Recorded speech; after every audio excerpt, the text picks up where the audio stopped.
نحمده ونصلي ونسلم على رسوله الكريم وعلى آله وأصحابه أجمعين جو کثیرا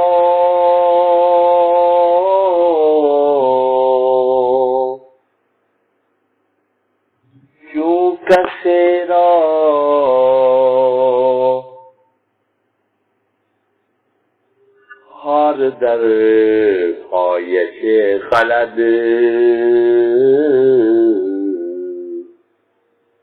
کیوں کثیرا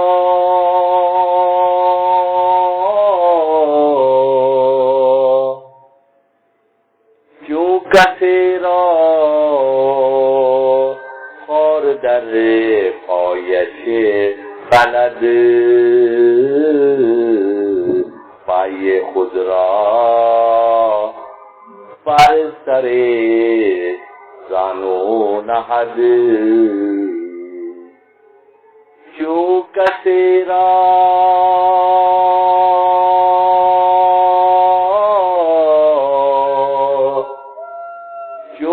تیرا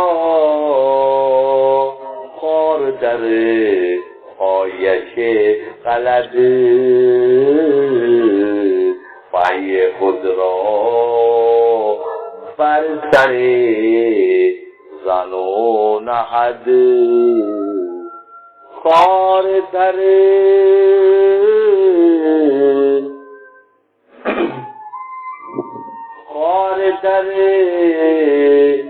باشد چنی دشیارا خار در باشد چنی دشوار یا خار در دل جو بود ودا جواب کس بزیرے دم خر خارے نہد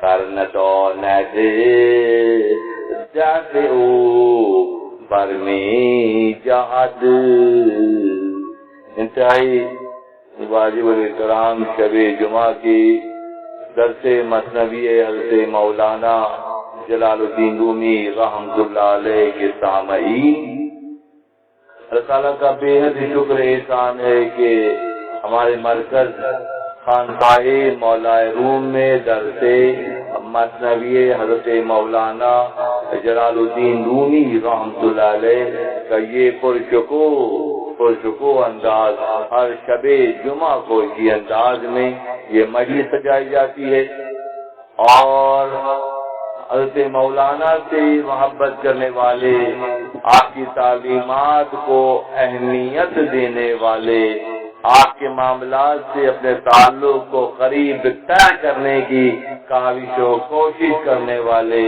اس مجلس میں شریک ہوتے ہیں۔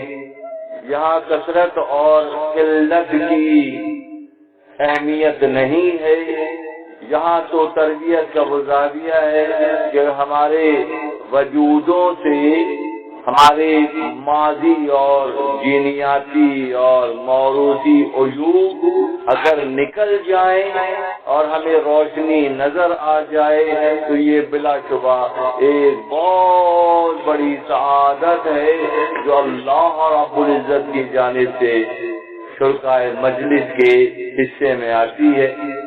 اور اگر ہم کسی ایک برائی کو پہچان لیں، کسی ایک مشکل کو سمجھ جائیں اور اس سے چھٹکارا حاصل کرنے کے لیے اہل اللہ سے تقرب، اہل اللہ کی معیت، اللہ کے دوستوں کو پہچاننے کا شرف ہمارے حصے میں آ جائے تو یہ بلا شبہ مہاجرت ہے، ہجرت ہے، تاریکی سے روشنی کی طرف، جہالت سے آگاہی کی طرف، کفر سے اسلام کی طرف، اپنی پہچان اور اپنے رب سے تعلق کی کیفیت کی طرف۔ سب سے تو یہ شعور پیدا ہو کہ ہم جو جہاں کھڑے ہیں کیا ہمیں اس بات کا شعور ہے کہ ہم حق پر کھڑے ہیں. پہلے یہ تو منزل سمجھ میں آ جائے کہ جو جہاں ہم کھڑے ہیں اب تک جو ہماری زندگی کے 40 50 55 60 65 70 سال گزر چکے ہیں کہ کیا یہ راہ خدا کی پہچان کے ساتھ گزرے ہیں یا جانوروں کی طرح بہائم کی طرح گزرے ہیں. پیدا ہو گئے, کھاتے پیتے رہے, قد بڑھتا رہا, جوان ہو گئے, شادیاں کر لی, بچے بھی پیدا ہو گئے اور نظام چل رہا ہے. تو یہاں کہیں خدا کا تصور ہے, اللہ کی نوازشات کا کوئی ذکر ہے؟ سر کے بال سے لے کے ناخن تک اس نے ہمیں دے دیا, وہی دے دیا جو انبیاء کو اللہ کو دے دیا, وہی ہمیں بھی دے دیا جو اس نے اپنے محبوبین کو دیا. تو محبوبین نے تو اس کا حق ادا کیا, کیا ہم نے کیا؟ محبوبین نے تو اپنے آپ کو مٹا کے اللہ کی مخلوق کی خدمت کا فریضہ انجام دیا, اپنی نفی کر کر. نوالا پہلے دوسروں کے منہ میں ڈالا, پھر اپنے منہ میں ڈالا. یہ مثالیں ہیں. تو کیا یہ وصف ہم میں پیدا ہوا؟ ہم نے لوگوں کو درگزر کیا, ہم نے لوگوں کی پردہ پوشی کی, ہم نے مخلوق خدا کی پریشانیوں میں ان کے لیے آسانی کا کوئی راستہ تلاش کیا, ہم نے کسی مرد اور عورت کی مشکل میں اس کے لیے کوئی مددگار کے طور پر اپنے آپ کو پیش کیا. خود غرضی کی انتہا ہے.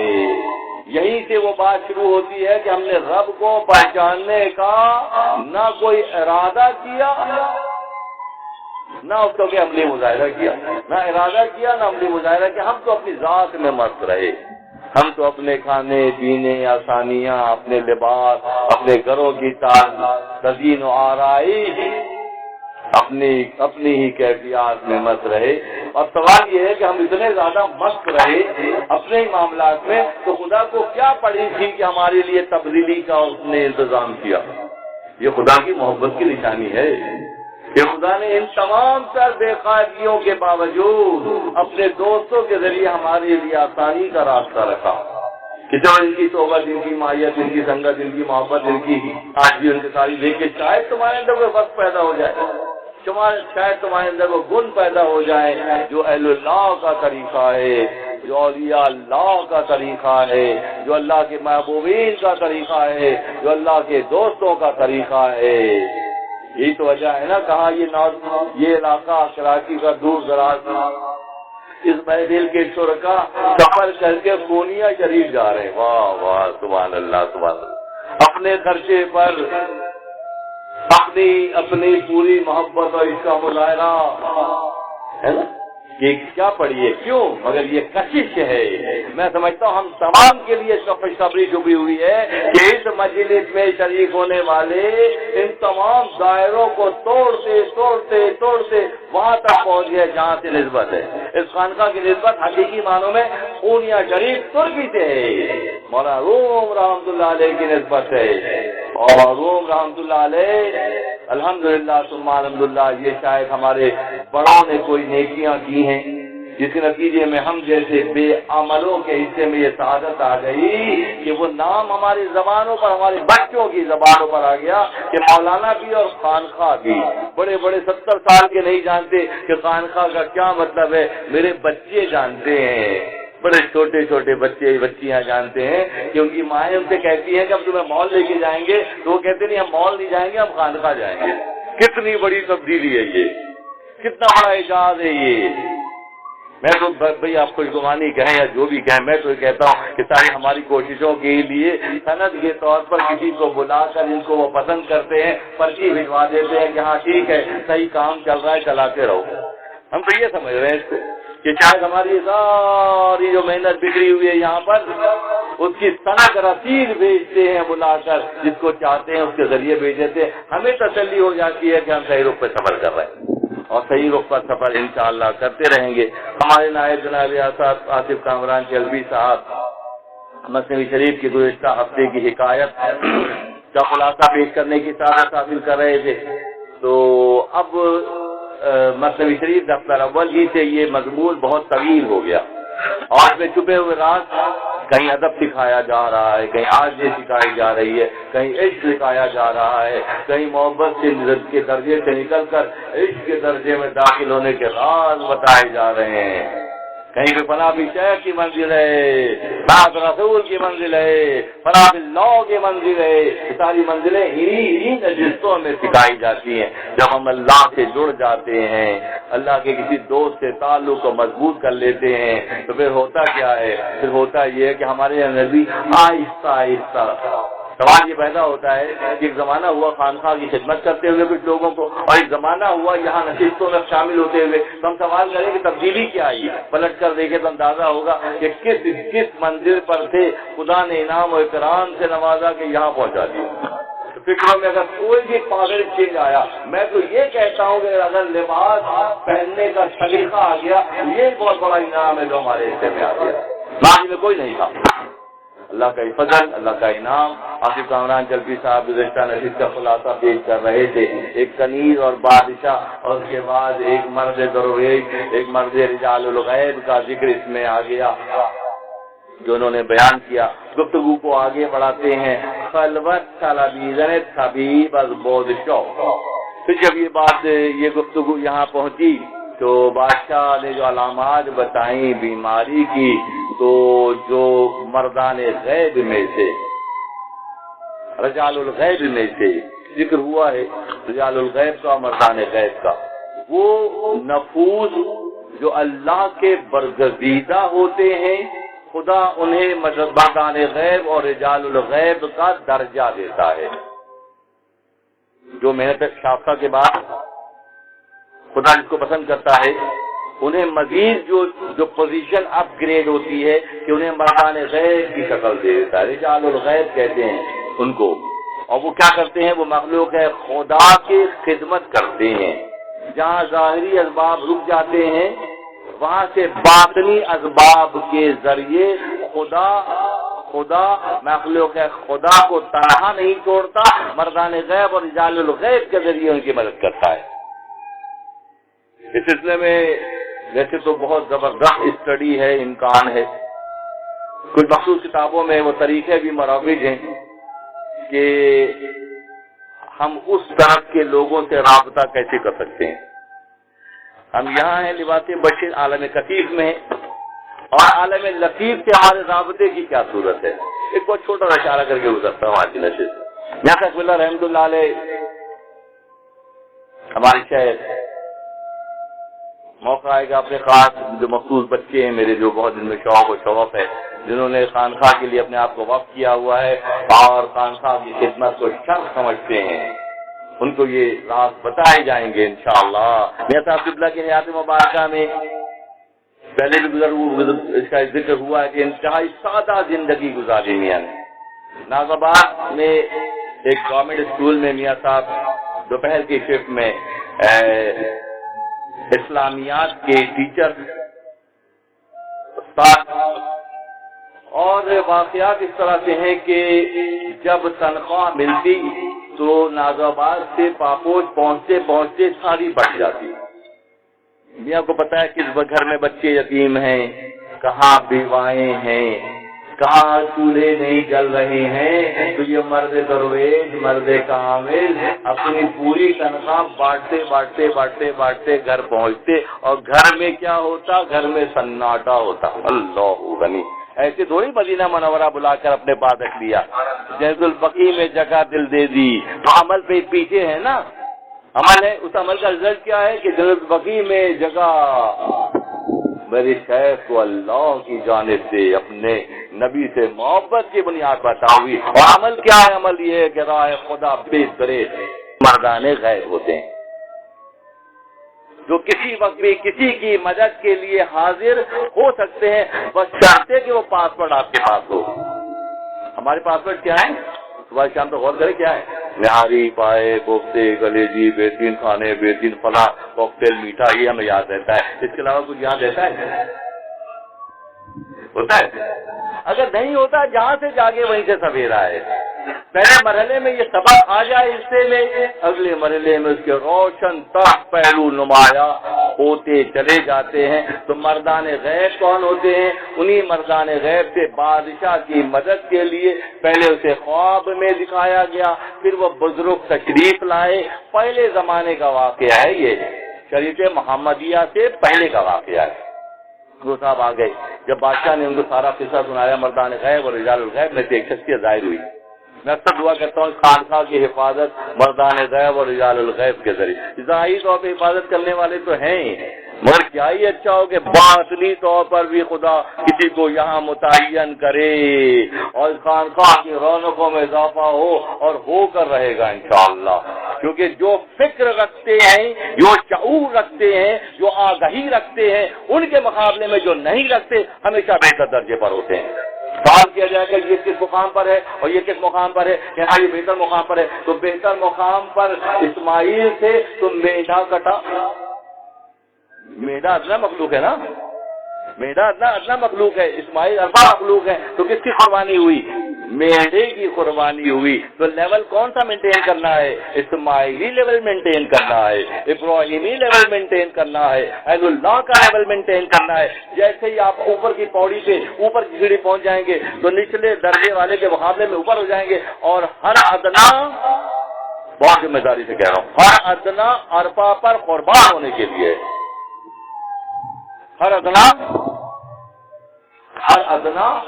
عرفہ پر قربان ہونے کے لیے ہے۔ اور جب کوئی محنت کر کے مقام رفعت حاصل کرتا ہے، مقام عرفان حاصل کرتا ہے، تعلق باللہ کی کیفیت میں آ جاتا ہے، جو اللہ سے جڑ جاتا ہے، جو قدیم سے جڑ جاتا ہے، پھر کسی حادث کی، کسی مخلوق کی ضرورت نہیں ہے کہ وہ اسے نقصان پہنچا سکے۔ پہلے اپنے آپ کو مینٹین تو کریں، پہلے آپ کو سمجھے تو صحیح۔ جیسے تعلق جڑ جاتا ہے ویسے ہی معاملات بدل جاتے ہیں، یہ اللہ کی سنت ہے۔ جب ایک چھوٹا سا بچہ کسی چمکدار بٹن یا شیشے کے ٹکڑے کو کیچڑ میں نہیں پھینکتا تو اللہ جس نے اس کی راہ میں محنت کی ہو اسے کب ضائع کرے گا؟ خدا پر یقین کے ساتھ جب محنت کی جاتی ہے تو عرفہ اور ادنا کا فرق سامنے آتا ہے کہ ہر ادنا ہر عرفہ پر قربان ہونے کے لیے ہے۔ بادشاہ نے جب ساری علامات اس کنیز کی بیماری کی بتائیں تو وہ جو مردان غیب ہیں یقینی طور پر عرفہ مقام پر ہیں، وہ سمجھ گئے کہ معاملہ جسم کی بیماری کا نہیں ہے۔ انہوں نے بادشاہ کو حکم دیا، خلوت طلبیزن طبیب از بادشاہ، انہوں نے کہا کہ ایسا کریں کہ اب مجھے تقلیہ خلوت یا تنہائی چاہیے، تنہائی چاہیے۔ بادشاہ نے کہا کہ پورا محل خالی کر دیں، کوئی دروازوں کے پاس بھی نہ آئے، کوئی کھڑکیوں کے پاس بھی نہ آئے، میں اس سے مریضہ کو چیک کروں گا، حق ہے، یہ مالش کا حق ہے۔ وہ فرماتے ہیں جب ایک باز کو یہ بات معلوم ہے کہ چڑیا کے وجود میں کہاں کون کون سا سامان ہے، کیونکہ وہ روز چڑیا کا شکار کر کے کھاتا ہے، تو اس سے کیا چھپا ہوا ہے؟ بادشاہ سے چڑیا کے وجود میں، بعد سے چڑیا کے وجود کی کوئی راز کی بات ہے؟ وہ تو روز پکڑ پکڑ کے کھاتا ہے، اسے پتہ ہے دل کہاں لگا ہوا ہے اور گردے کہاں، اس کے لیے کوئی چھپی ہوئی بات نہیں ہے، سب کچھ آیا ہے۔ جب بات چڑیا کا سب کچھ آیا ہے تو کامل پر ادنا کا بھی سب کچھ آیا ہے، کامل پر ادنا کا بھی سب کچھ آیا ہے، چھپا ہوا نہیں ہے۔ انہوں نے کہا کہ خلوت چاہیے، تنہائی چاہیے، میں اس سے بات کروں گا۔ طبیب کا کنیز کی بیماری کی تشخیص کے لیے بادشاہ سے خلوت کی درخواست، گفت اے شیخ خلوتی کن خان رو، دور کن ہم خیش ہم بیگانہ رو، قریب کے اور دور کے سارے کردار جو ہے وہ جگہ خالی کر دیں۔ کیا دورت گوشت در دہلیز ہا، کوئی دہلیز پر بھی کھڑا نہ ہو، سب جو ہے وہ چلے جائیں۔ خان خالی خرچا و شد برو، خواب پرسد از کنیزت او فسو، کہ بادشاہ بھی چلا گیا، سارے خدام بھی چلے گئے، محل پورا خالی کر دیا گیا۔ کس کی فرمائش پر؟ رجال الغیب کی فرمائش۔ خانہ خالی کر دو یک دیار نے، جو طبیب و جز ہما بیمار نے، کہ وہ بیمار کنیز اور وہ طبیب معالج، مردان غیب کے معالج وہ رہ گئے۔ نرم نرمت گفت شہر تو کجو کہ روزی اہل ہر چل شہرے جدا، تو جب تخلیہ ہو گیا تو اس مردان غیب کی شخصیت نے اس کنیز سے گفتگو کی، معلوم ہو گیا تھا کہ اس کی بیماری جسم کی نہیں ہے. اگر جسم کی ہوتی تو بڑے بڑے حکیموں نے کوشش کی تھی, کچھ بھی نہیں ہوا, بلکہ جتنا علاج کر رہے تھے بیماری بڑھتی جا رہی تھی. یہ جو اہل اللہ کی جو نظر ہوتی ہے, جو تعلق باللہ کی, اتقا فراست المومن فرمایا حدیث میں. زبردست بات ہے. مومن کی فراست سے ڈرو کہ وہ اللہ کے نور سے دیکھتا ہے. جیسے ہی مومنانہ شان پیدا ہوگی, جیسے تعلق باللہ کی کیفیت پیدا ہوگی, تو کیا ہوگا, ہر جو ایکسرسائز ہیں وہ اپ گریڈ ہو جائیں گے, دیکھنے کی صلاحیت بڑھ جائے گی, گفتاری میں عبور حاصل ہو جائے گا, سماج کی کیفیت بہتر ہو جائے گی, یادداشت اچھی ہو جائے گی, سراپا خوبصورت ہو جائے گا, نورانیہ ٹپکنے لگے گی. کیوں ہوگا؟ جب اللہ سے تعلق ہو. جب اللہ تعلق ہوگا تو منظرنامہ ٹوٹل بدل جائے گا. اس مردان غیب حکیم نے جب محل خالی کروایا, اس کے بعد اس سے کنیز سے گفتگو انتہائی نرمی سے شروع کی. انتہائی نرمی سے انہوں نے گفتگو شروع کی. نرم گفت شہر تو خجا, پوچھا بڑی نرمی اور عاجزی سے کہ تو کس شہر سے ہے, کہ علاج اہل ہر شہر جدا, کیونکہ ہر شہر کا علاج الگ ہے, ہر علاقے کا علاج الگ ہے. ظاہر ہے ہم اور آپ بھی سمجھتے ہیں کہ جب گرمیاں زیادہ ہوتی ہیں دوسری بیماری ہوتی ہے, جہاں سردیاں زیادہ ہوتی ہیں وہاں دوسری بیماری ہوتی ہے. یہاں مولانا فرماتے ہیں کہ ہر شہر کا علاج جو وہ الگ ہے. بر نبزش نهاد و یک بیت باز بی پرسید از چور فلک, کہ انہوں نے نفس جو ہے اپنا ہاتھ ان کی کنیز کی نفس پہ رکھا اور سوالات شروع کر دیے. کس شہر کی ہے, کہاں سے چلی, کہاں پہنچی, جو خارج کون ہے, رشتے دار کون ہے, ایک کے بعد سوال کرتے جا رہے ہیں.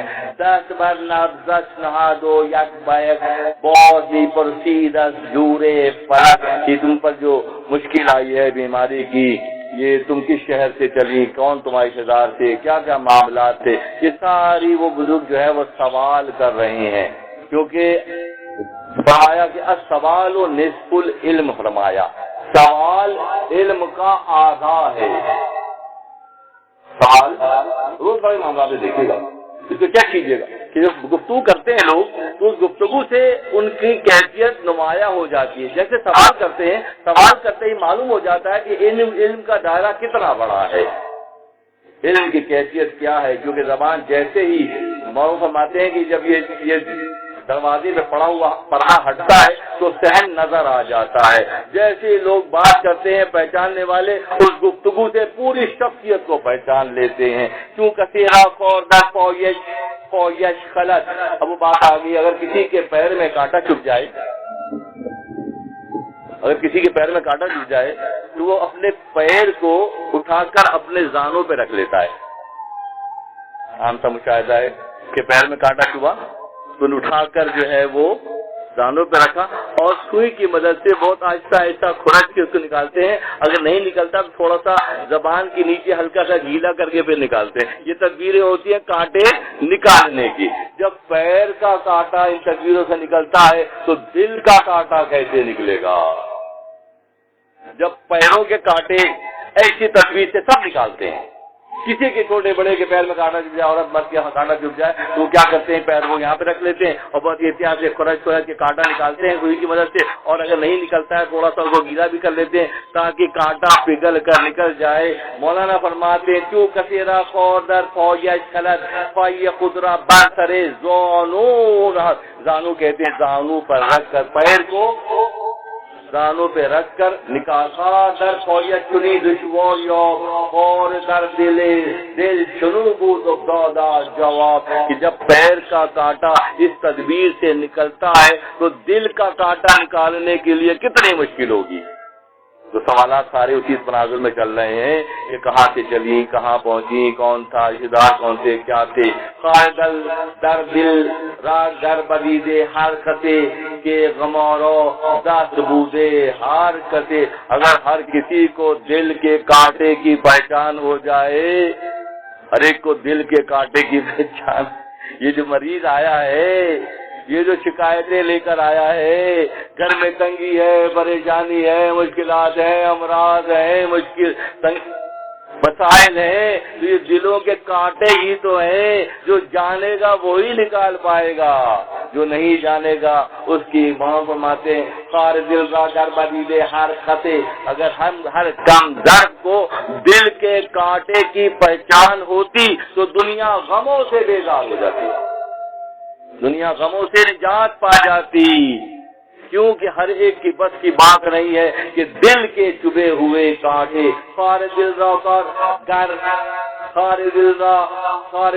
گر بدیدے ہر قطے کے غمور و دست بودے ہر قطے، کہ ہر ایک جو ہے پھر غموں سے نجات پا جاتا۔ آج معاملہ یہ نہیں ہے، بہترین معالجین کے پاس لوگ جا رہے ہیں، بہترین ڈاکٹر کے پاس جا رہے ہیں، مرض کی تشخیص نہیں ہو رہی ہے، نہیں ہو پا رہی بھائی، کیونکہ جو شخص جس کے پاس ہم جا رہے ہیں وہ اپنے شعبے کا ماہر نہیں ہے، وہ تو لیپا پوتی ٹریٹمنٹ کر رہے ہیں، مال کما رہے ہیں، جان گر بدیدے روح حیوان شاہرو، اگر روح حیوانی شاہ کو بادشاہ کو دیکھنے جیسی ہو جاتی، گر بدیدے روح حیوان شاہرو پاس بدیدے گاؤں خر اللہ را، تو گدے اور بیل اللہ کو دیکھنے جیسے ہو جاتے۔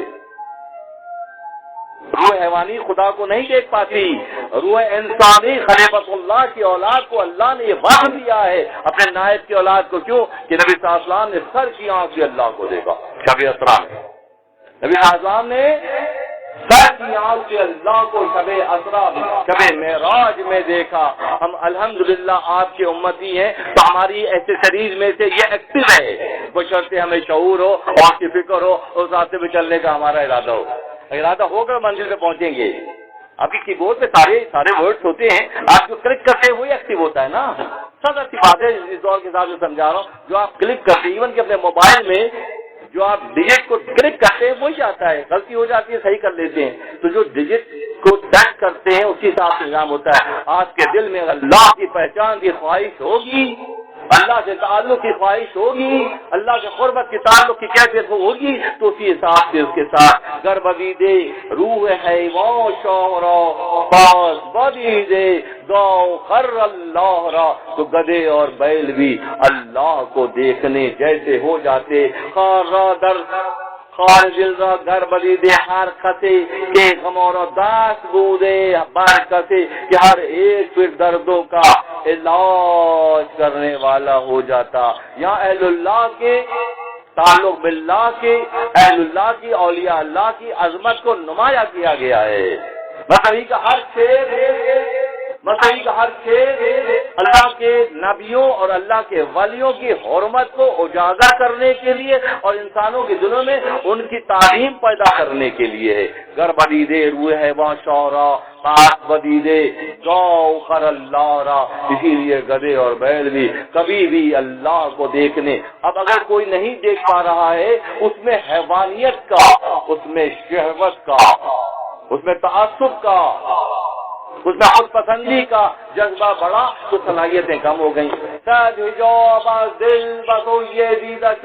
سینکڑوں حجابات آنکھوں کے راستے دل پہ پڑ جاتے ہیں، اپنی اغراض، اپنے معاملات، اپنی ترجیحات، اپنے شوق، اپنے جینرک کوڈ پھرتے کی تعلیم کا اثر، یہ ہمیں سب کیا حجابات ہیں، یہ راستے کی رکاوٹ کا نام ہے۔ جو غرض آمد ہنر پوشیدہ شد، اور جیسے غرض آ جائے تو ہنر، غرض کیا آ گئی؟ دنیا داری کی غرض آ گئی۔ جب دنیا داری کی غرض ایسے کیسے ممکن ہے کہ ہم دونوں ہاتھوں میں لڈو لے کر گھومیں؟ ہمیں ایک چھوڑنا پڑے گا، جب ایک چھوڑیں گے تو دوسرا ایکٹیو ہوگا، ہم دونوں لے کے چلتے انگیج رہیں گے، اور جب تک انگیج رہیں گے دنیا میں ہم منازل طے نہیں کر سکیں گے۔ کاش بزیرے دم میں خرخورے نہاد سر ندونا دفع اوپر میں جہاد، اگر کوئی شریر بندہ، ہم فرماتے ہیں شریر بندہ، کیا مثالیں مولانا کے پاس ہے، مولانا کے پاس مثالوں کی کمی نہیں ہے، اتنی وسعت ہے فکر میں، اتنی نظر میں وسعت ہے کہ چھوٹی چھوٹی باتوں کو بھی پکڑتے ہیں اور بڑے بڑے راز بھی کھولتے ہیں۔ فرماتے ہیں کل بزیر دم خرے خورے نہاد سر ندونا دفع اوپر میں جہاد، ہر کوئی شریر گدھے کی شرمگاہ میں کانٹا چبو دے، اگر کوئی شریر بندہ گدھے کی شرمگاہ ناک دم کے نیچے کانٹا چبو دے تو گدھے کو نہیں پتا کہ وہ کیسے نکلے گا. گدھے کو پتا ہے کوئی شریر کانٹا ببول کا توڑ کے اور گدھے کے چبو دے تو اب بیچارے گدھے کو کیا پتا کہ نکلے گا کیسے, چاہے وہ گدھا 4 پیروں کا ہو یا 2 پیروں کا ہو, چاہے وہ گدھا کوئی اپنی کسی حرکتوں کی وجہ سے, اپنی کسی کمزوری کی وجہ سے کسی مشکل میں پھنس گیا تو مشکل سے نکلنے کا اس کے پاس سلیقہ نہیں ہے, نہ اس کے پاس میسج ہے, نہ اس کے پاس کوئی اس کی انفارمیشن ہے. آپ فرماتے ہیں کر بزیرے تم میں خرے خور نہاد سر ندونت سر درد, یہ نہیں جانتا گدھا کہ اس مشکل سے کیسے نکلے ہیں. فرماتے ہیں اس کے لیے کسی ماہر کی, مطلب گدھا اچھل اچھل کر اس کانٹے کو مزید اندر کر لے گا. گدھا کیونکہ سادہ سی بات ہے نا, لوگ مسکرا بھی رہے ہیں اور اس کی معنویت کو سمجھ بھی رہے ہیں کہ ہمارے ہاتھوں کی پیدا کردہ مشکلات کسی کامل کے ذریعے کم ہوں گی, ورنہ جتنا ہم اچھل کود مچائیں گے وہ تکلیف ہماری بڑھتی چلی جائے گی. جب ایک گدھے کی مثال لے کر کہاں تک پہنچا دیا, لگت کے دب خورے او خنات حاض کے بویت کے بار مار کا طرح کسی ماہر کی ضرورت ہے کہ اس کو اس مشکل سے نکالے. کسی سادہ سی بات ہے نا, مگر کتنی اہم بات ہے یہ, کتنی جیسا لگتا ہے کہ ہم سب کے مسئلے یہی تو ہیں کہ ہم اس کے پھنسے ہوئے ہیں اور پھر تو آپ جو کوششیں کر رہے ہیں وہ کوششیں ہماری مزید ہمیں مشکلات میں دو چار کر رہے ہیں. فرماتے ہیں باجہد وہ خورے محکم ترکنت اوقل بویت کے خورے بارکنت. کوئی سمجھدار ذی فہم تعلق باللہ والا, خوف خدا والا, آنکھوں کی نمی والا, دل کی گداز والا ہوگا تو وہی مسئلے کو حل کرے گا, ورنہ گدھا اچھل اچھل کر اپنے ٹانگے لتیاں 2 لتیاں جھاڑ کر اس کانٹے کو مزید اندر کر لے گا اور کی تکلیف میں اضافہ برجہد و خور محکم تارکنات عقل بوجد کے خورے. کوئی عقل مند اور سمجھدار چاہیے. عمومی طور پہ عقلیں ہمیں ملی ہوئی ہیں, ہم سب عقل مند لوگ ہیں ماشاءاللہ, خیر سے سب عقل مند ہیں. جہاں ہماری عقل کی انتہا ہے وہاں سے اہل اللہ کی ابتدا ہے, جہاں عام لوگوں کی انتہا ہے وہاں سے اہل اللہ کی ابتدا ہے, اور جہاں تمام اہل اللہ کی انتہا ہے وہاں سے انبیاء کی ابتدا ہے, اور جہاں تمام انبیاء کی انتہا ہے وہاں سے ہمارے سرکار کی ابتدا ہے. یہ پوری درجہ بندی ہے, یہ پوری درجہ بندی ہے. باجہد و خور محکم تارکنت عقل بویت کے خور بارکنت. سمجھدار عقل مند چاہیے جو اس کانٹے کو جو دم کے نیچے اٹکا ہوا ہے, اللہ غنی اللہ غنی, ان 2 اشعار کو اگر ہی کھول کر بیان کیا جائے تو میں سمجھتا ہوں سارے مشکلات اسی میں ہے. اسی میں نا اہل اللہ کیا کرتے ہیں, اللہ کے دوست کیا کرتے ہیں, ان کا پیشہ کیا ہے, ان کی خدمت کیا ہے. ان کی خدمت یہ ہے کہ جو اہل اللہ سے جڑتے ہیں ہر کے خواہد ہم نشینی با خدا, اگر کوئی چاہتا ہے کہ اللہ سے تعلق اس کا جڑ جائے او نشینات در حضور اولیاء, وہ اہل اللہ کی صحبت اختیار کرے جنہیں پتا ہے کہ کانٹے کیسے نکالنے, انہیں پتا ہے, ان کے پاس وہ نظر ہے, ان کے پاس وہ فکر ہے, ان کے پاس وہ سارے بلندی ہے, ان کے پاس تعلق باللہ کا وہ جوہر ہے جو پہچان کراتا ہے. تو بات ہو رہی تھی کہ ہر شخص اس بات کو بہت آسانی سمجھ جائے گا کہ اگر دنیاوی طور پر لوہے کی زنجیریں جو ہوتی ہیں, کسی کی بیڑی لگا دی جائے, پیر میں بیڑی, ہاتھ میں ہتھکڑی, وہ جائے گا لوہار کے پاس اور وہ چھینی ہتھوڑے سے توڑ دے گا, وہ آزاد ہو جائے گا.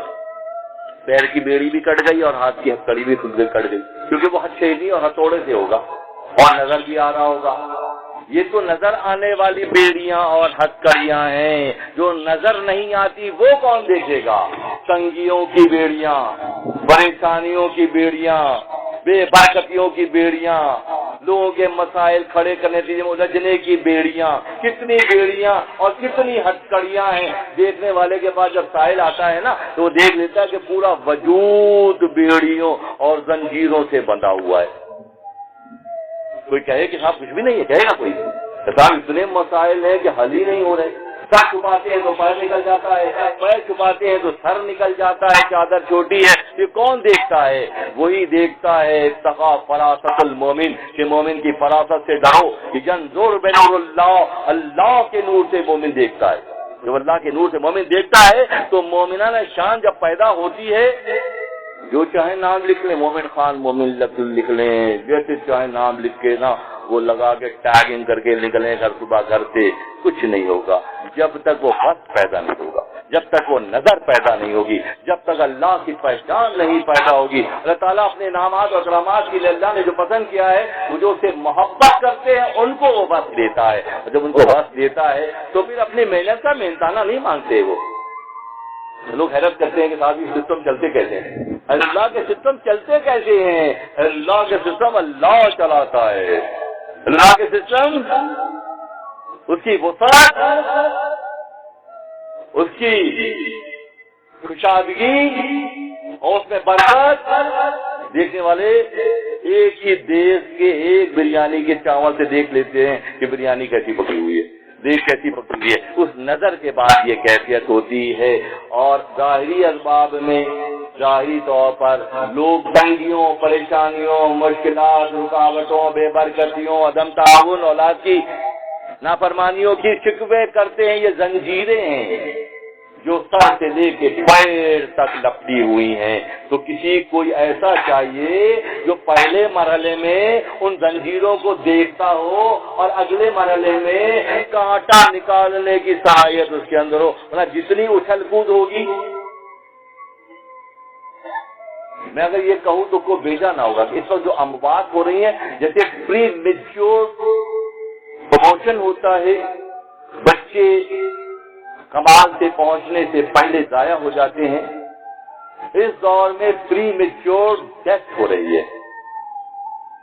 اس دور میں بالکل صاف کہتا ہوں میں یہ بات کہ اس وقت اسپتالوں میں علاج معالجے کے نام پر جو کچھ ہو رہا ہے، ہم میں سے ہر ایک کو معلوم ہے کہ یہ نیچرل ڈیتھ نہیں ہے، یہ غیر فطری پری میچور ڈیتھ ہے جو اس وقت کا المیہ قرار پاتا ہے۔ اس کی وجہ یہ ہے کہ زنجیریں جو پڑی ہوئی ہیں وہ دیکھنے والے اس کو اس کے شعور نہیں رکھتے کہ حقیقی مسئلہ کیا ہے۔ جو حقیقی مسئلہ ہے جس کو پہچان ہوگی، کوئی علم کے اعتبار سے، رتبے کے اعتبار سے، مقام کے اعتبار سے، تعلق باللہ کی کیفیت کے اعتبار سے مضبوطی کے ساتھ کھڑا ہوگا، وہی ان مشکلات کا آن حکیم خارجی استعدبود جو اس کیفیات کو دیکھ لیتے ہیں، جو رکاوٹوں کو، تنگیوں کو، پریشانیوں کو، یکسوئی کی کمی کو، لیک آف کانسنٹریشن کو دیکھ لیتے ہیں، وہ کون ہوتے ہیں؟ ان حکیم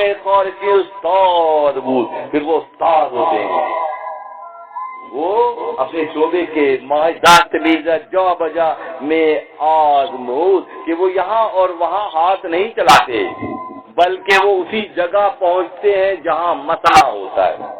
کیا میں کہنا دوں کہ پہلے حکما مریض کے چہرے کو، زبان کو دیکھ کر، آنکھوں کو دیکھ کے تشخیص کرتے تھے، وہ ان کی حکمت تھی، ان کی بڑائی تھی۔ حکیم اللہ کا لقب ہے، جو اس کیسے سے ہوتے تھے وہ معاملات کو دیکھ لیتے تھے۔ اب ہم کہاں کھڑے ہوئے ہیں؟ اب ہم کھڑے ہیں نجس چیزوں کی رپورٹ کی بنیاد پہ ہم فیصلہ کرتے ہیں۔ خون نجس، پیشاب نجس، اسٹول نجس، باغم نجس، سب ہے نا، اسی کی رپورٹیں بن رہی ہے نا۔ اور نجس سے تم علاج کر رہے ہو، کیا زبردست بات ہے بھائی۔ نجس کیفیات سے تم علاج معالجے کا دعویٰ کر رہے ہو، کیا ہوگا؟ پھر کیا ہوگا؟ سب الفاظ میں گئے، پھر پری میچور ڈیتھ ہوگی۔ جب علاج ہی صحیح نہیں ہوگا، حکیم کو پہچان ہی صحیح نہیں ہوگی، وہ اس مقام پہ پہنچ ہی نہیں پہنچ پائے گا جہاں پہ مسئلہ ہے، تو پھر کیا ہوگا؟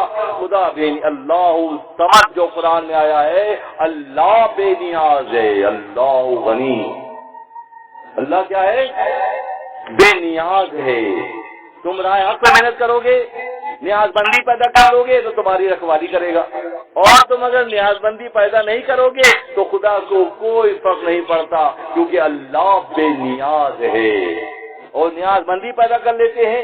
حاضری، انکساری، سادگی، میانہ روی، انبیاء کی روی، اللہ سے تعلق، ان کے اندر وہ میانہ روی پیدا ہوتی ہے، تو پھر وہ مقرب بن جاتے ہیں، ایسے مقرب بن جائیں گے، نسل در نسل سے ہوگا۔ پدرم سلطان وہ میرے ابا سلطان سے، تو ابا سلطان سے تم کیا ہو؟ تھے وہ آبا ہی تمہارے مگر تم کیا ہو؟ ہاتھ پر ہاتھ دھرے منتظرے، علامہ اقبال کا رونا ہے یہ، شکوے میں علامہ اقبال کا رونا ہے یہ، انہوں نے احساس دلایا کہ تم کیا ہو، تمہارے اندر وہ وقت نہیں پیدا ہو رہا ہے۔ ان حکیم خورشی استاد بود دست میز ہے جو بجو میں اوزمود، کہ جگہ جگہ جو پکے ہوتے ہیں وہ جگہ جگہ ہاتھ نہیں مارتے۔ حکمہ کا معیار یہ ہوتا تھا دوستوں، بچوں میں بتاتا ہوں، یقین کرتے جو خواتین کو ہاتھ نہیں لگاتے تھے، نف بھی چیک نہیں کرتے تھے، وہ کرتے کیا تھے؟ وہ کہتے تھے کہ ان کے ہاتھ میں دھاگا باندھ دو اور دھاگا ہمیں دے دو، ہم بتا دیں گے کیا بیماری ہے۔ لوگوں نے کہا یہ ایسی خواہ مقام میں بڑے صاحب بیوقوف بناتے سب کو، اس کو دھاگے سے کوئی سمجھتا ہے کیا؟ ظاہر دار اس طرح سوچتا ہے۔ عیسیٰ ابن مریم کا معاملہ یہ تھا، یہ جو کھال ہے نا پیٹ کی، وہ ان کے لیے چیچا تھی، جو ہماری کھا کر آتے تھے، گوشت کھا کر آئے ہیں، ٹنڈے کھا کر آئے ہیں، بھنڈی کھا کر آئے، عیسیٰ ایسے دیکھ لیتے تھے، بتا دیتے کہ تم گھر سے بھنڈی کھا کر آئے ہو۔ خدا جس کو نظر دیتا ہے تو کھال رکاوٹ نہیں بنتی، خدا جس کو عقل دیتا ہے تو رکاوٹیں ہٹ جاتی ہیں۔ تو لوگوں نے کیا کیا، حکیم صاحب ہم لوگوں کو شاید بیوقوف بناتے ہیں، خواتین کی ڈوری پکڑ کے نسخہ لکھ دیتے ہیں، صحیح ہو جاتی ہے۔ تو چیک کرنے کے لیے کسی من چلے نے بلی کے ہاتھ میں باندھ دیا دھاگا، حکیم صاحب کو دے دیا، نسخہ لکھا کہ چیچڑ نے زیادہ کھا لیا ہے، اس کے پیٹ خراب ہو گیا ہے۔ جب ہم نے حکمہ کی ناقدری کی، جو اللہ کا نام ہے، اللہ کے صفاتی ناموں میں سے حکیم ہے، جب ہم نے ان کی ناقدری کی تو یہ پیشاب اور یورین کا نظام ہم پر مسلط ہو گیا۔ صاف بات کرتا ہوں، باش اگر گویم جہاں برہم جنم، میں تو اشاروں میں بات کرتا ہوں، کبھی چپ ہو جاتا ہوں کبھی بولتا ہوں، ہم فرماتے ہیں میں تو اشاروں میں بات کرتا ہوں۔ سر پناس اندر زیر و بم، میری گفتگو میرے اشعار میں اشارے چھپے ہوئے ہیں۔ فوش اگر گویم، اگر کھل کر بیان کروں، جہاں برہم جنم، پوری دنیا بکھر جائے گی۔ ذیل اللہ کا معاملہ کیا ہوتا ہے کہ وہ اشاروں میں سمجھدار سمجھ جاتا ہے، اور نہ سمجھ کے لیے پھر پھٹکار ہی رہ جاتی ہے کہ وہ سمجھ نہیں پاتا۔ سوئے قصہ گفتنش بیداد گوش، شوئے نبزو حسنش می دوش، کہ حکیم صاحب نے دنیا کو دکھانے کے لیے اور اس کنیز کو دکھانے کے لیے یہاں رکھ دیا، اور سوالات کرتے ہیں کس شہر کی ہے، کس شہر میں کب تک رہی، اور وہاں تیرے کون رشتے دار تھے۔ کنیز کا معاملہ اس طرح ہے کہ پہلے زمانے میں جو بردہ فروشی خرید و فروخت انسانوں کی ہوتی تھی، تو غلام بھی خریدے جاتے تھے اور کنیزیں بھی خریدی جاتی تھی، اور وہ ایک پروفیٹیبل بزنس تھا۔ بازار میں جس شعبے کا ماہر بندہ ہوتا تھا اس کی بولی ویسے لگتی تھی۔ مثلا یہ کسان بہت اچھا ہے، یہ پینٹر بہت اچھا ہے، یہ میسن بہت اچھا ہے، تو کھڑے ہو کے آواز لگا کے بیچا جاتا تھا۔ کنیزیں خواتین خوبصورت ہوتی تھی، سلیقے والی ہوتی تھی، اس طرح ان کا پہلے زمانے کی بات ہے اس قصے میں۔ تو وہ کنیز تھی، تو اس کے لیے کیا ہوا کہ وہ اس سے سوالات کیے، کہاں رہی، کیا ہوئی۔ بیماری کی تہ تک پہنچنے کے لیے بظاہر یہ تفتیش ضروری تھی، سوالات و جوابات ضروری تھے۔ خواجگان و شہرہ یک بیگ باز گفت از جان از نان و نمک، کہ پوچھا کہاں رہتی تھی، تیرے آقا کون تھے، تجھے کس نے خریدا، کیا کھاتی تھی، کیسے رہتی تھی، سارے سوالات وہ ایک کے بعد ایک کرتے جا رہے ہیں۔ مثلا وہ کانٹا جہاں چبا ہوا ہے اس تک پہنچ رہے ہیں، کانٹا، ورنہ کوئی دوسرا تو ہوگا تو وہ تو اور کانٹے کو اندر ہی اتار دے گا، تو وہاں پہنچنے کے لیے ساری محنت ہوتی ہے۔ پوچھا کہاں کی ہے، کیسی ہے، سوالات۔ شہر شہرو خان و خانہ خستہ کر نے رگش جنبیز نے رو گشت در، سوالات کرتے جا رہے ہیں، اور نہ اس کی چہرہ پیلا ہو رہا ہے، نہ اس کی نظم میں تبدیلی آ رہی ہے بظاہر۔ سوالات ہوتے جا رہے ہیں.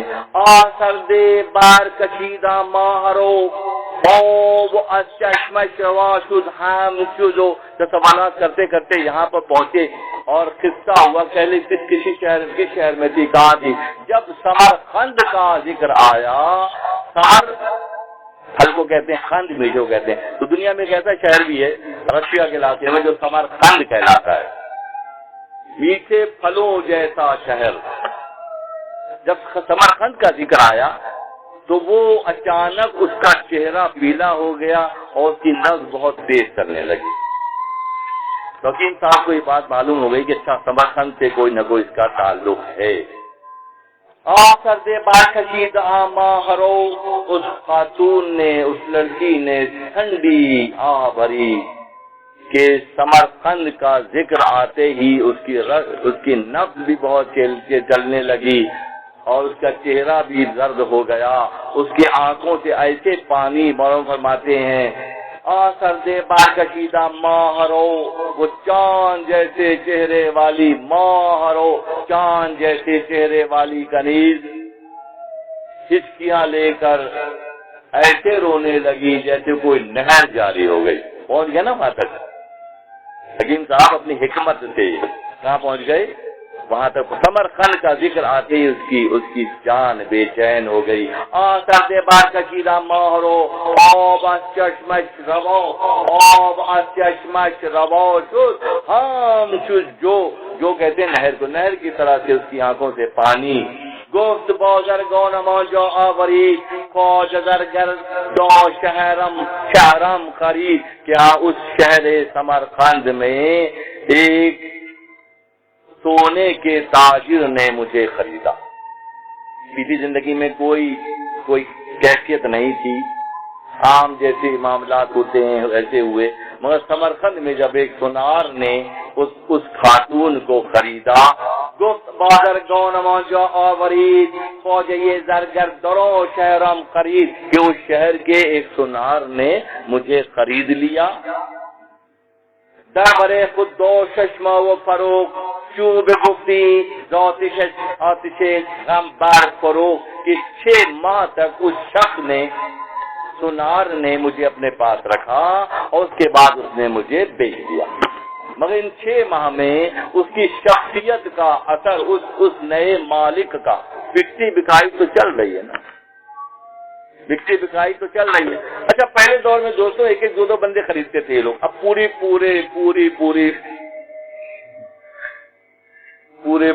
ملک خریدے جا رہے ہیں. ہاں کیا یار 2 4 10 20 کو کیا کرنا ہے, ایسا کرو پورا علاقہ جو ہے نا وہ قابو کر لو. بڑا زرخیز بھی ہے, بڑے معدنیات بھی ہیں, لوگ بھی بڑے محنتی ہیں, اور ہمارے کام کے بھی ہیں, سب ہے نا.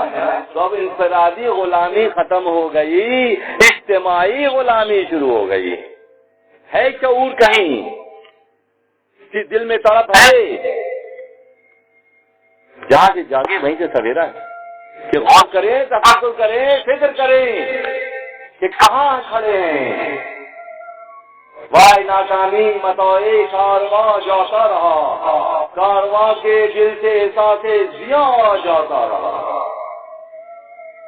وائے ناکامی متا کہتے ہیں خزانے کو, قرآن کا لفظ ہے. متا غرور دنیا کا اللہ نے قرآن میں دھوکے کی جگہ ہے یہ, متا غرور کا جگہ ہے یہ, غرور کا یہ خزانہ ہے جو ضائع ہو جاتا ہے, نہیں رہتا. متا غرور قرآن میں اللہ نے فرمایا. متا کس کو کہتے ہیں؟ مالو حشمتو جواہرو زر کو متا کہتے ہیں لوگ. ایک ریسرچ اسکالر کو یہ فکر ہوئی کہ یہ عربی میں لفظ متا ہے تو یہ کیسے مروج ہوا, کیسے جاری ہوا, کہاں استعمال ہوتا ہے. تو سفر کیا انہوں نے بہت, قصبے گاؤں شہر سفر کیا کہ اس کی معنویت معلوم ہو جائے کہ لفظ استعمال کہاں ہوتا ہے, لفظ استعمال کہاں ہوتا ہے. عربی لغت میں یہ متا کہاں استعمال ہوتا ہے. تو بڑا سفر, بڑی جدوجہد کی.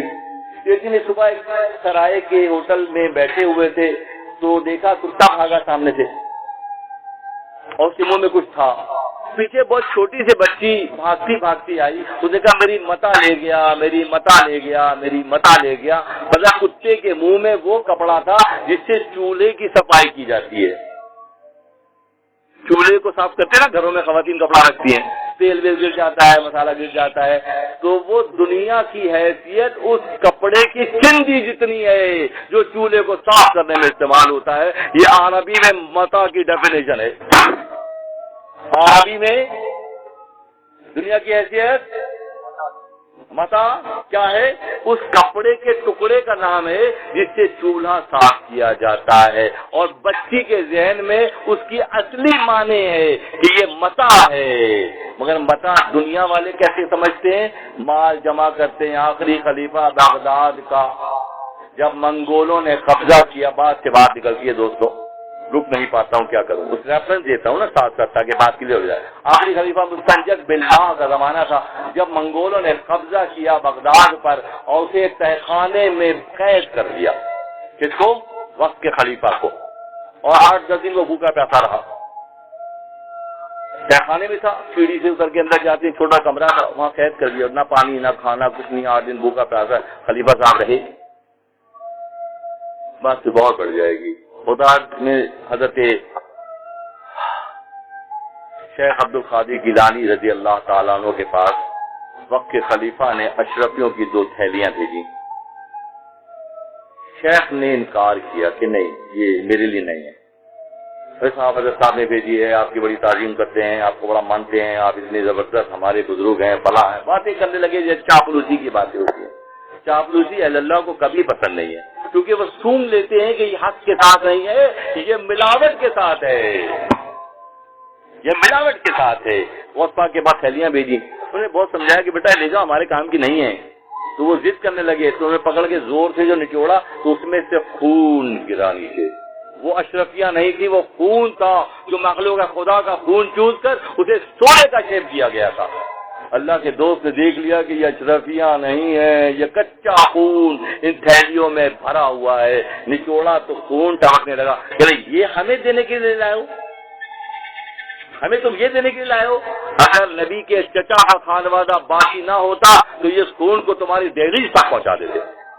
اور دہلیز تک پہنچ بھی گیا کیونکہ فقیر کی زبان سے نکلا تھا. منگولوں نے قبضہ کیا، خلیفہ کو قید کر دیا. 8-10 دن بھوکے پیاسے رہے. تھالوں میں پھر وہ اشرفیاں ہیرے جواہرات سجا کر منگول سیڑھیوں سے اتر رہے ہیں. جسٹ ٹرائی ٹو امیجن، اپنی قوت ادراک سے تصور کیجئے ذرا کیا منظر ہوگا. 4 دن کا بھوکا خلیفہ جو ہے وہ تھال اتر رہے نیچے. کپڑا ڈھکا ہوا تھا. لا کے سامنے 4-5 تھال رکھ دیے. خوش ہو گیا کہ کھانے کو ملے گا. ہائے ہائے ہائے، کھانا. کھانے سے نکلو گے تو پھر پانے والے بنو گے. کب تک کھانے میں لگے رہو گے؟ جاؤ جاؤ قبرستانوں میں جا کر دیکھو کہ بہت زبان درازیاں چالاکیاں دکھانے والے کیسے خاموشی سے لیٹے ہوئے ہیں. ہر بات میں لوگوں کو زبان سے قائل کرنے کی بات کرتے ہیں، وہ دلیل کی بات کرتے ہیں، وہ اپنی گفتاری کے جوہر دکھانے کی بات کرتے ہیں. جاؤ جا کر قبرستانوں میں دیکھو کہ کیسے سائلنٹ لیٹے ہوئے ہیں. لیٹے ہوئے نا، اسی لیے کہتے ہیں قبرستانوں کے چکر لگانے چاہیے. وہاں جا کے حقیقت معلوم ہوتی ہے کہ اگلی منزل کہاں ہے جہاں بولنے کی صلاحیتیں بھی چھین لے گا خدا. جب تھال رکھے سامنے تو بڑا خوشی کی لہر چہرے پہ آئی خلیفہ صاحب کے. جب کپڑا ہٹایا تو ہیرے جواہرات تھے. یہ کیا ہے؟ یہ ہیرے جواہرات ہیں، شفیوں کے سکے ہیں. کھاؤ. یہ کب کھاتے ہیں؟ اسی میسج میں ساری باتیں چھپی ہوئی. جب کھاتے نہیں ہے تو جمع کیوں کیے تم نے؟ یہ سارے تم نے اپنی رعایا پر خرچ کیے ہوتے. آج کی بات کر رہا ہوں، بالکل آج کی 2022 9 تاریخ کی بات کر رہا ہوں میں. یہ جنہوں نے مال جمع کیا ہوا ہے سن لیں، وہ فقیر کو کوئی خوف نہیں ہے. لا خوف علیہم ولا هم يحزنون غالباً اسی منزل کے لیے ہے. جو مال تم کھا نہیں سکتے وہ جمع کیوں کرتے ہو؟ مخلوق خدا حق چھین کر اشرفیہ بزرگوں کو بیچتے ہو اور مال جمع کر کے جو ہے وہ غریبوں کو چوستے ہو، ان کا خون چوستے ہو. ہاں کہا جب کھائے نہیں جاتے تم نے جمع کیوں کیے؟ تو اس خلیفہ کو، بغداد کے آخری خلیفہ کو منگول جو ہے غالباً جند اللہ، جو اللہ کی فوجیں ہیں جس کے ذریعے اللہ فیصلے کرتا ہے، ابابیل اللہ کی فوجیں ہیں، ابابیل اللہ کی جند اللہ، اللہ کی فوج ہے جو ہاتھیوں کو بھی کھائے ہوئے بھوسے کی طرح کر دیتی ہے۔ الم تر کیف فعل ربک، یہ اصحاب الفیل ہے نا، کہ کھائے ہوئے بھوسے کی طرح، کیونکہ یہ جند اللہ، اللہ کی فوجیں ہیں۔ تو منگولوں نے اس آخری خلیفہ بغداد کو بوری میں ڈال دیا، سی دیا، اس کے بعد ٹھوکریں لگا لگا کر اس کا قیمہ بنا دیا۔ یہ پیغام ہر دور کے ان ظالموں کے لیے ہے، یہ پیغام ہر دور کے اور فرعونوں کے لیے ہے جو مخلوق ہے خدا کو مشکل میں ڈال کر مالوں بڑا جمع کرتے ہیں، جن کی کوئی چندی سے زیادہ، کپڑے سے زیادہ حیثیت ہے۔ ایسا یہ نا، اس میں پیغام ہے، اس میں میسج ہے سمجھداروں کے لیے، جو خواہات کے ویرا کند عالم ہے، جب اللہ ارادہ کرتا ہے، جو خواہت کے ویرا کند عالم ہے، جب اللہ عالم کو ویران کرنے کا ارادہ کرتا ہے، مقدم ترین ارادہ اللہ کا ارادہ ہے، جو سپیریئر جو ارادہ ہے وہ اللہ کا ہے۔ وہ فرماتے ہیں جو خواہت کے ویرا کند عالم ہے، جب اللہ یہ چاہتا ہے کہ عالم کو ویران کر دے، نہاد ملک در پنجہ ظالم ہے، تو ظالموں کو حکومت دے دیتا ہے، ابابیل کو دے دیتا ہے حکومت، جاؤ جا کے سارے ہاتھیوں کو برابر کر کے آؤ، دے دیتا ہے نا حکومت، دے دی اللہ نے ابابیلوں کو حکومت دے دی۔ بھائی چھوٹی چھوٹا پرندہ، کیا پرندہ ہو کہ کیا چوچ ہو، کیا اس کا پنجہ، اس میں کنکر ہے، وہ کنکر ہاتھیوں کو کھائے ہوئے بھوسے کی طرح کر رہا ہے۔ تو خواہت کے ویرا کند عالم نہد ملک در پنجہ ظالم، جب اللہ ویران کرنا چاہے ارادہ کر لیتا ہے، اللہ کا ارادہ کرتا ہے، اس کے احکامات کی خلاف ورزی ہر سطح پر جب ہوگی، اس کے احکامات کی خلاف ورزی ہر سطح پر ہوگی تو وہ ارادہ کر لے گا ویران کرنے کا، اور جب اس کا ارادہ ہو جائے گا کہ دنیا میں کوئی طاقت نہیں ہے جو اس کے ارادے کو بدل دے۔ ہاں ہے، ایک ہے، میں بتاتا ہوں، ایک طاقت ہے۔ کون سی ہے وہ؟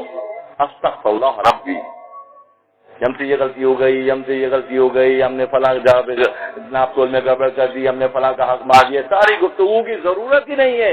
ضرورت اس امر کی ہے کہ اللہ بس معاف کر دے ہمیں، کیا بن جائیں؟ بندے بن جائیں۔ جو فرعون بنے ہوئے ہیں، یقتلون ابناءکم ویستحیون نساءکم، کہ لڑکوں کو قتل کرتا جاتا تھا اور بچیوں کو چھوڑتا جاتا تھا، یہ فرعون نے اپنے دور کے فرعون نے کیا، اس دور کے فرعون نے یہ کیا، اس دور کے فرعون نے کیا کیا، غور کر لیجئے معلوم ہو جائے گا۔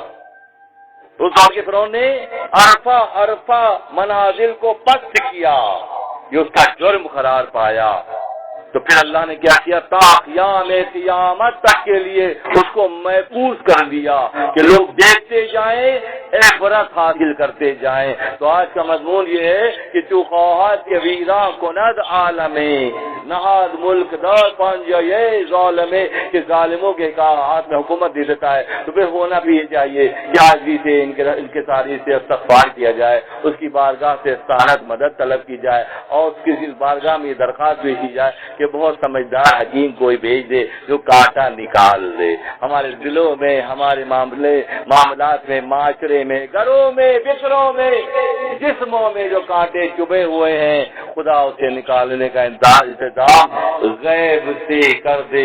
اس کنیز کو 6 ماہ تک رکھ کر اس کے مالک نے آگے بھیج دیا۔ چوزر بخور حکیم ایرازیا اصل درد و بلارا بازیا گوشت کو یہ او خدامت او گذر او سر پل گوشت و کوئی غات پر، جیسا وہ مقام کہاں پر ہے، وہ جگہ کہاں پر تھی جہاں تمہارے ساتھ یہ سمرقند میں واقعہ ہوا، تو اسے بتایا کہ وہاں ایک پل ہے جس کا نام غات غر ہے، اس پل کے قریب اس کی رہائش تھی، جہاں تک حکیم نے پہچان لیا اس کا عمل کہ اس لڑکی کو جسم کا مرض نہیں ہے بلکہ اس لڑکی کو دل کا مرض ہے. تو دل کے مرض کو پہچاننے والے کارڈیولوجی والوں کی بات نہیں کر رہا ہوں میں. اسٹنٹ ڈال دو, جہاں ایک ڈالنا ہے وہاں 3 ڈال دو, ہاں خوب بڑے بڑے بل بناؤ, ہاں بس نانسنس, کیا بات ہے. چل کہاں جا رہے ہیں ہم لوگ مرکز سے کتنے دور ہو گئے. اور جو میں بتایا جا رہا ہوں سمجھیں شاید وہی صحیح ہے. تو کسی اچھے حکیم کی گفت کو یہ او خدا مستو گزر او سرے پل گفت کو یہ غوث پر کوئی علاقہ ہے, وہاں پر اس کا گھر تھا. گفت دانستان کے رنجت چیز دود در علاجت سر ہم نمود, کہ اب تمہارا علاج کرشماتی طور پر میں کروں گا. کون کہہ رہا ہے؟ حکیم. جب معلوم ہو گیا, بیماری معلوم ہو گئی, جگہ معلوم ہو گئی, مرض کا اصل سلسلہ مل گیا, تو اس حکیم نے کیا کہا کہ میں تمہارا علاج کرشماتی انداز میں فرماتے ہیں. گفت دانستان کے رنجی سے رنجت چیز دود, تمہارا رنج کیا ہے, تمہارا دکھ در علاجت سحرہا. یہاں سحر جادو کا استعمال کیا ہے, اس کی میں تبدیل کر کے کہتا ہوں کراماتی کرشماتی انداز میں. میں شاد باشو ایمنو فورش کے من آنکھنم باتو کے بورا بار چمن, میں تیرا ایسا علاج کروں گا جیسے باغ بارش باغ کا علاج کرتی ہے. تو شخص نے بزرگ نے کہا, جو بزرگ ظاہر ہے وہ تو مردان غیب میں سے ہیں, جال غیب میں سے ہیں, مرد تک پہنچ گئے اور کہنے لگے کہ میں تیرا علاج ایسے کروں گا جسے کرشماتی معجزاتی علاج ہوگا, اور میں تیرے ساتھ نرمی کا وہ معاملہ کروں گا جیسے بارش درختوں کے ساتھ کرتی. بارش انشاءاللہ ہوگی تو جن درختوں پہ مٹی کڑی ہوئی ہے ایسے لگیں گے جیسے کھل کے ہرے ہو جائیں گے, وہ پھول خوشبودار اور خوش رنگ ہو جائیں گے. کیسے ہوگا؟ جب چمن پر اللہ کی جانب سے بارش ہوگی. اور فرماتے ہیں پانی مت تلاش کرو, اپنی پیاس بڑھاؤ. مولانا کوئی زاویہ نہیں چھوڑتے دوستوں, پانی تلاش کرنے میں محنت نہ کرو. ایک زاویہ یہ بھی ہے کہ اپنی پیاس بڑھاؤ. پانی تمہیں ڈھونڈتا خود ہی آ جائے گا. یقین کی منزل ہے نا مستر شریف, یقین کی منزل پیدا کرنے کی کتاب کا نام ہے. یوسف کو معلوم ہے کہ سارے دروازے زلیخا نے بند کر دیے ہیں, سب دروازے لاک ہیں. یوسف کو معلوم ہے یہ بات, نبی اللہ ہے, علم ہے یہ بات کہ زلیخا نے مکر سے سارے دروازے بند کر دیے. ٹھیک ہے, اب وہ کیا کہے گی؟ اب کہے گی کسی بالکنی سے کود جاتے ہیں, کسی چھت سے ٹپک جائیں گے, کسی کھڑکی کھول کے نکل جائیں گے. اب یہ کہے گی نا, عشق کیا کہے گا؟ اللہ غنی. عشق کیا کہے گا؟ عشق کہے گا کہ میرا توکل جس پر ہے تو اس بات میں قدرت رکھتا ہے کہ بند دروازوں کو کھول سکتا ہے. یوسف بند دروازوں کی طرف دوڑے, اور خدا کی شان قدرت ہے کہ خدا نے یوسف کی یقین کی بنیاد پر سارے بند دروازے کھول دیے. آج بھی اگر یوسف جیسا ایمان اپنے رب پر پیدا ہو جائے تو ہمارے راستے کے سارے دروازے کھل سکتے ہیں. ہم کب تک تنگیوں میں, پریشانیوں میں, الجھنوں میں, قحط پرسی میں, غربت میں, افلاس میں کب تک رہیں گے؟ ہم کیوں اپنے آپ کو اپ گریڈ نہیں کریں گے؟ اگر ہم اپنے آپ کو اپ گریڈ کریں گے ہمارے اندر یقین پیدا ہوگا. وہ اگر آج بھی ابراہیم کا ایمان کی کمی ہے, یقین کی کمی ہے, وہ اگر آج بھی ابراہیم کا ایمان پیدا آگ کر سکتی ہے, انداز گلستاں پیدا, آگ دوبارہ چمن کا روپ دھا سکتی ہے یقین کی وجہ سے. پوچھتا کہ غم من غمے تو میں خورم تو غم مخور بات من مشفق ترام. آج فیدار تم اب غم نہ کرو. کون کہہ رہا ہے یہ؟ کوئی مردان غیب ہی میں سے اتنے یقین کے ساتھ کہہ سکتا ہے. آدمی تو کہتا پڑا 5-8 ٹیسٹ, ارے 15 ٹیسٹ کروا رہے ہیں بھائی. کچھ طریقہ ہے. پہلے لوگ پریشان ہیں, ان کے گھروں میں تنگیاں ہیں, ان کی روزی کا مسئلہ ہے, اور مگر وہ جدید دور کے جتنے ہیں نا یہ کتنے 15 ٹیسٹ کرا دیں. انہوں نے کہا کہ بس میں نے مت پہچان لیا ہے, اب تم غم نہ کرو, میں تم پر تمہارے باپ کے 100 گنا زیادہ تم پر مہربان ہوں. جب اہل اللہ آتے ہیں نا تو 100 گنا زیادہ ہی ہوتا ہے معاملہ. اہل اللہ جب آتے ہیں جب ہوتا ہے, وہ اپنی شان رحیمی کو جلوہ گر کرتے ہیں.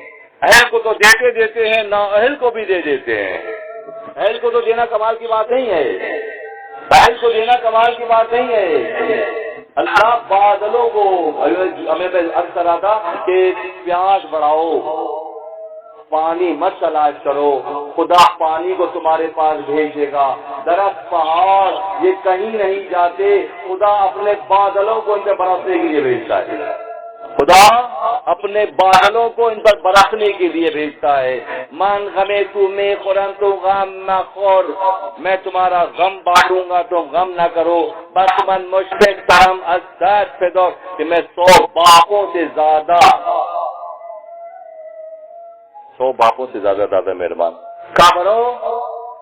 خبرو یکبور بیتی گفتیار، پورے قرآن میں ایک مقام پر آیا میرا گھر، اللہ نے بیت اللہ کو اپنا گھر قرار دیا، اپنی نسبت دی، طہر بیتی، اس میرے گھر کو صاف کرو۔ ابراہیم علیہ السلام اللہ نے پیغام بھیجا، کہا یکبور بیتی گفتیار، ایک مقام پر آیا میرا گھر، گفت یا عبدی مراحت خود بار، اور 70 مقامات پر قرآن میں آیا ہے میرے بندے میرے بندے میرے بندے۔ اللہ اپنے بندے سے 70 ماؤں سے زیادہ محبت کرتا ہے۔ 70 یہ ماں کی محبت کی انتہا یہاں تک ہے، اس کو 70 ٹائمز اوپر لے کر جائیے، 70 گنا اوپر لے کر جائیے تو پھر وہاں سے خدا کی محبت شروع ہوتی ہے۔ کہو یکبور، ایک دفعہ کہا میرا گھر، گوشت یو عبدی مروحت 100 بار، اور 70 بار خدا نے میرے بندے میرے بندے میرے بندے، خدا اپنے بندے سے 70 ماہوں سے بندے سے بات ہو رہی ہے، بندے سے بات ہو رہی ہے، خر سے نہیں ہو رہی ہے۔ خر کا کانٹا چبھ گیا تو نکلتا ہی نہیں، پھر وہ اچھل اچھل کے اس کو خراب ہی کر لیتا ہے۔ تو اسی لیے جو ابدیت اس سے اختیار کرنی ہے، بندگی اختیار کرنی ہے، اللہ کو پہچاننے کا وقت پیدا کر۔ گوشت پیغمبر کے آنکھوں سے رنو زود گردت با مراد خیش، جو پیغمبر صلی اللہ علیہ وسلم نے فرمایا، اللہ شیر ہے نبی صلی اللہ علیہ وسلم نے فرمایا کہ جو اپنے بھید اپنے راز کو چھپاتا ہے وہ کامیاب ہو جاتا ہے۔ حکیم نے اس راز کو چھپایا، اس کے مرض تک پہنچ گیا، خلوت اختیار کر کے پوچھ تاچھ کر کے اس کی تفتیش کر کے اس مقام تک پہنچ گیا جہاں مسئلے کا اصل مسئلہ تھا۔ یہ چھپنے کی کیفیت کیا ہے؟ وہ فرماتے ہیں کہ کانوں کے اندر، کانوں میں سونا اور چاندی چھپے ہوئے ہیں، ان وجودوں میں اللہ کا امر چھپا ہوا ہے۔ کانوں میں سونے چاندی نکلتا، پلوٹینیم اور یورینیم سب چھپے ہوئے ہیں۔ کہاں چھپے ہوئے ہیں؟ کانوں میں چھپے ہوئے ہیں، ہر ایک کو ملتے ہیں، ایک سسٹم کے تحت ملتے ہیں۔ اور فرماتے ہیں کہ ذرہ و نخرہ گر نبودندے نے ہو پرورش کے فوقن زیرے کا، وہ چھپے ہوئے ہیں، خدا ان کی پرورش کرتا ہے اور مخلوق خدا کے لیے فائدہ پہنچانے والی جنس قرار پاتی ہے۔ وعدہا ولطفہ ان حکیم کردارن جورا ایمن جبین، اس قسم کے وعدوں کی وجہ سے میں تیرا علاج کر دوں گا، میرے پاس ساری بہترین تدبیریں ہیں۔ جب یہ باتیں حکیم صاحب نے ان رازوں کو کھولا کہ میں تیری بیماری کو پہچان گیا ہوں، اب میں تیرا علاج کروں گا۔ وعدہا لطفہ ان حکیم کردارن جورا ایمن جبین، کہ غم سے نجات اس کو دلا دی۔ وعدہ یہ اہل کرم گنجے روا، وعدہ نہ اہل شد رنجے روا۔ اسی لیے اہل اللہ کے وعدے سچے ہوتے ہیں۔ اللہ کے وعدے کیا ہوتے ہیں؟ وعدہ یہ اہل کرم گنجے روا، ایسا بہتا ہوا خزانہ ہے اہل اللہ کے وعدے۔ کرنا ہوتا ہے تو کرتے ہیں اور نہیں کرنا ہوتا تو ٹال دیتے ہیں، یہ بھی ذہن میں رکھیے گا۔ جو کام اس کے نصیب کے لیے بہتر ہے وہ حامی بھرتے ہیں، اور جو اس کے لیے مضر ہے اس کا کیا کرتے ہیں؟ فرماتے وعدہ یہ اہل کرم گنجے روا، وعدہ یہ نا اہل شد رنجے روا، اور جو اپنے شعبے کے ماہر نہیں ہوتے، ان کے وعدے رنج بڑھانے کے لیے ہوتے ہیں، اور جو اہل اللہ ہیں ان کے وعدوں کا معاملہ یہ ہے کہ جو بھی وعدہ کریں پہلی بات تو نہ کریں، اور کریں تو یقینی طور پر پورا کریں، کیونکہ انہیں قرآن کا میسج یاد ہے۔ اوفو بالعقود، فرمایا قرآن میں اللہ نے، جو وعدہ کرو وہ پورا کرو، وعدہ کرو۔ اللہ کیا چاہتا ہے؟ ہم کوئی وعدہ کریں تو وعدے کو پورا کریں۔ زندگی کے کسی بھی شعبے میں، کسی بھی معاملے میں اہل اللہ کا معاملہ یہ ہوتا ہے کہ اگر وہ وعدہ کرتے ہیں تو وعدہ وفا کرتے ہیں، جبکہ نا اہلوں کا معاملہ یہ ہوتا ہے بڑے بڑے وعدے کرتے ہیں۔ یہ الیکشن سے پہلے ہم دودھ کی ندیاں بہا دیں گے اور لائٹ تو کبھی تمہارے یہاں سے جائے گی نہیں، اور ہم اس کو وعدے کہاں جاتے ہیں وہ؟ کیونکہ بات میری کلیئر ہے کہ کیا یہ سسٹم کے لوگ ہیں، یہ للہی نظام کے تحت زندگی گزار رہے ہیں، یہ اللہ کے تابعدار بندے ہیں، انہیں مخلوق خدا کا ڈر ہے؟ نہیں ہے۔ میں جنرل بات کر رہا ہوں، کوئی بھی اس کا اشارہ نہیں ہے کہ عام طور پر یہ کیفیت ہے۔ جب کیفیت ایسی ہے تو جو ہو رہا ہے وہ سب کے سامنے واضح باید وفا کردن تمام ورنہ کوئی کرد باشی سرد و خام، جو وعدے اہل اللہ کرتے ہیں۔ اس حکیم نے اس کنیز سے وعدہ کیا کہ تیرا مرض میں پہچان گیا ہوں، یہ جسم کا مرض نہیں ہے بلکہ دل کا مرض ہے۔ تیرا دل اس تاجر میں سونے کے تاجر کے میں اٹکا ہوا ہے، جس کی وجہ سے تیری بیماری کوئی ظاہری حکیم پکڑ ہی نہیں پائے گا۔ اب جبکہ میں نے پکڑ لیا ہے تو وعدہ کرتا ہوں کہ شفا ملے گی۔ ہاں، بہت اہم بات ہے، یہ بھی بہت اہم بات ہے کہ اگر پہچان لیں۔ میں تو کہتا ہوں کہ لوگ آگے شکوہ کرتے ہیں کہ فلاں اثر ہو گیا ہے، فلاں ہو گیا ہے۔ میں نے کہا جو دیکھ لیتے ہیں اثرات کو، ان پر واجب ہے کہ مخلوق کو بغیر ڈرائے دھمکائے اور پریشانیوں میں ڈالے۔ اگر وہ دیکھنے کی صلاحیت رکھتے ہیں تو ان پر واجب ہے کہ بغیر کسی مشکل میں ڈالے ان کا مسئلہ حل کریں، کیونکہ اللہ نے اگر انہیں نظر دی ہے تو وہ پیور انداز میں کام کریں گے۔ اور اگر ڈرامہ ہے تو ڈرامہ جو ہو رہا ہے وہ سب کو معلوم ہے کہ بتایا جاتا ہے کہ آصف ہے اور جنہ ہیں اور فلاں ہیں۔ یہ سوچیں کہ کیوں ہیں۔ جب ہم سوچیں گے تو بعض اوقات اپنے مرض کی تشخیص ہم خود ہی کرنے جیسے ہو جائیں گے۔ وہ کیسے ہوگا؟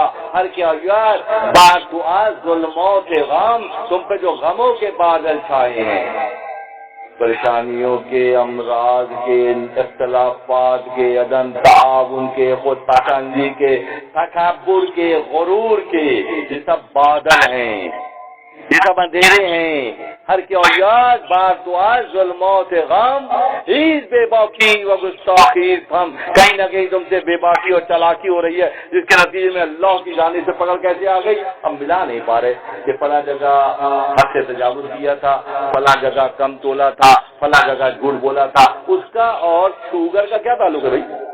اس کا یا بلڈ پریشر کا تعلق ہے؟ تم نے اس طرح سے چال چلی، خدا نے اپنی تدبیر دکھا دی۔ تم نے چال چلی، چالاکیوں کی چال چلی، تو خدا تو بہترین تدبیر کرنے والا ہے میرا رب۔ اس نے تمہیں دنیاوی جھنجھٹوں میں پھنسا دیا، بے برکتیوں میں پھنسا دیا۔ تم سمجھ رہے تھے کہ زیادہ کما لو گے تو بہت آسانی ہوگی، اس نے اسی مہینے حساب برابر کر دیا۔ اور کرو کیوں؟ سوال یہ پیدا ہوتا ہے کیوں؟ اس لیے کہ کہیں نہ کہیں بے باکی وعدہ کردن را وفا باشد بجان توبہ بینی در قیامت فیض۔ اگر تم وعدہ کرو اور وعدوں کو پورا کرو اور اس کی معنویت کو سمجھو تو تمہاری یہ محنت محشر میں تمہیں سرخرو کر دے گی۔ وآخر دعوانا ان الحمدللہ رب العالمین۔